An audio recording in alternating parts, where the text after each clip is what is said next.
जिस जिस कातिल ने उसके निर्दोष लोगों को हजारों हजार के तादाद में उनके निर्दोषों को खून बहाया, उनकी मां बहन की इज्जत लूटने का काम किया, नीतीश कुमार सेकुलर चेहरा दिखाने का काम करते हैं। जनता तो वो सब इम्प्लीमेंट कर रहे हैं भाजपा आरएसएस का। उनके गोद एक तरफ आप नरेंद्र मोदी के साथ हाथ मिलाइएगा, जो खूनी हाथ है, वो गरीबों का, बेजुबानों का, उन बच्चों का जी खून बहाया है, उसके साथ आप मिला। मैं बता रहा हूँ जेडीयू का क्या तर्क, आरएसएस और भाजपा के जेडीयू का तर्क है, मुसलमानों की बात कर रहे हो, आरएसएस का कैंप लगा रहे हो। देखिए, और इनके मंत्री जो वहां पर डंडा भांज रहे हैं, हाफ पैंट पहन करके, काली टोपी पहन करके, मेरी बात सुन लीजिए, और वैसे लोगों के मेरी बात सुन लीजिए राम जदयू रह करके। दो तर्क हैं इसके खिलाफ, दो तर्क। एक तर्क तो ये है कि जो जेडीयू वाले देते हैं कि उन्होंने पसमानदा मुसलमान जो हैं उनके लिए थोड़ा काम किया है और उनका रुझान बढ़ा है। दूसरी तरफ यह है कि मुसलमान ठीक है, सुरक्षा चाहता है पहले, और वो नीतीश जी ने दी है, उसके बाद वो विकास चाहता है और उसे लग रहा है कि नीतीश जी के राज में थोड़ा विकास की गुंजाइश चाहता है, इसलिए उसका रुझान एक तबके का वहां हो रहा है। ये दो तर्क मोटे तौर पर दिए जाते हैं इसके। ये मैं बताऊं आपको, अभी जदयू के कोई नेता यहाँ नहीं है शरीक, मैं इनके सहयोगी पार्टी भारतीय जनता पार्टी, वहां सीपी ठाकुर जी को भी आपने छोड़ दिया। 5 वैसे काम बता दें जो नीतीश कुमार जी अपने राज्य को से करवाने का काम किया है।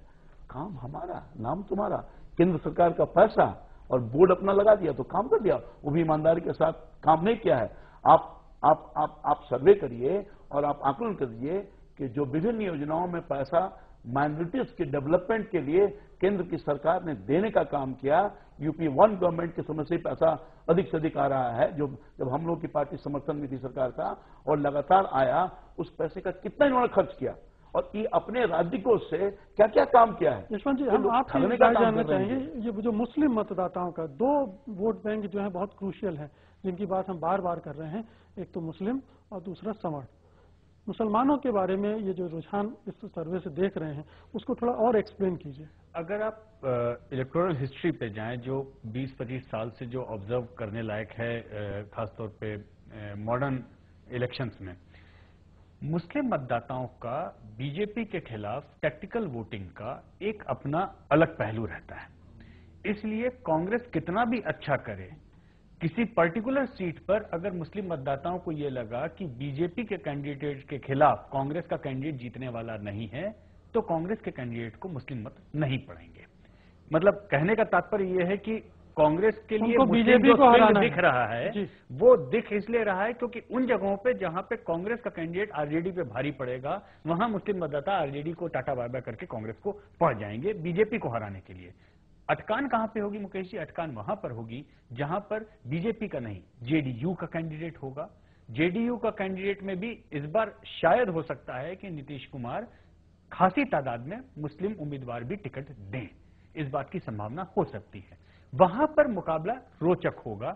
देखने की बात होगी कि कितना ज्यादा कैंपेन, जिस तरीके का अभी हम ऑलरेडी देख रहे हैं, यह कितना पोलराइज कर पाता है या नहीं कर पाता, या इस बार कुछ नए मुद्दे ज्यादा महत्वपूर्ण होते हैं कास्ट और रिलीजियस आइडेंटिटी के ऊपर।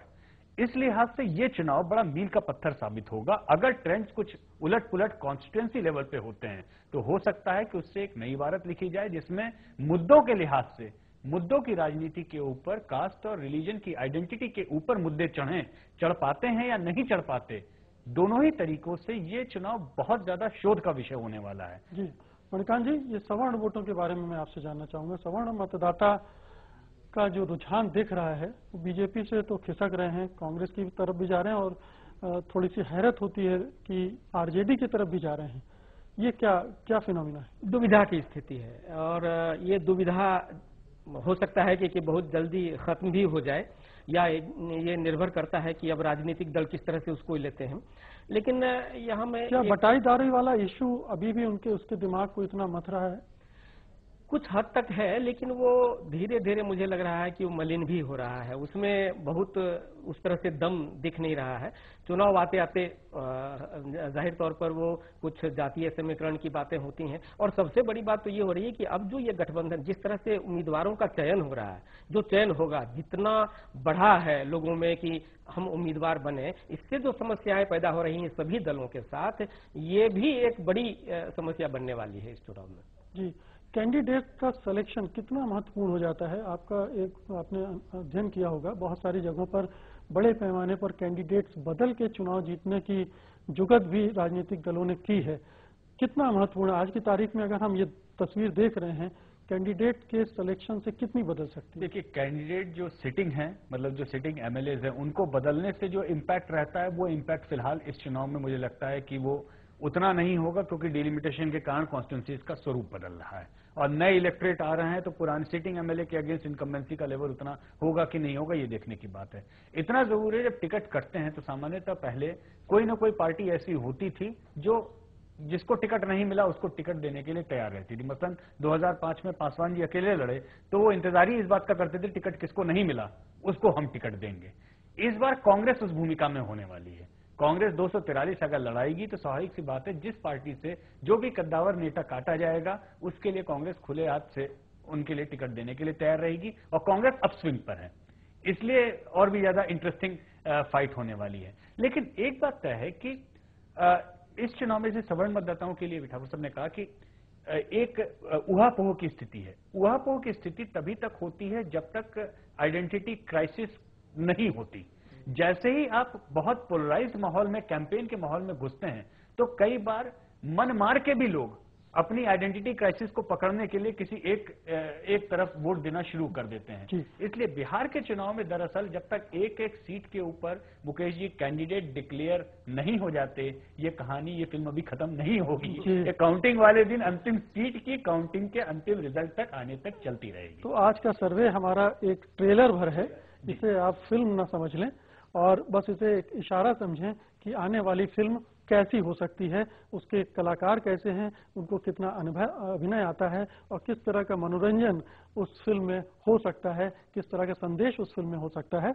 उस फिल्म को भी हम तैयार करने में जुटे हुए हैं। हम दूसरा सर्वे लेकर आएंगे जब कैंडिडेट का सिलेक्शन विभिन्न पार्टियां कर लेंगी और उन कैंडिडेट्स के आधार पर मतदाताओं की राय क्या बन रही है वो भी हम आपको बताएंगे। लेकिन आज महासर्वे में इतना ही। उम्मीद है कि एक मोटी तस्वीर हम आपके दिमाग में खींचने में सफल रहे होंगे। बहुत बहुत शुक्रिया आप सभी मेहमानों का, धन्यवाद। और धन्यवाद आप सभी दर्शकों का भी। अब हमें इजाजत दीजिए, नमस्कार।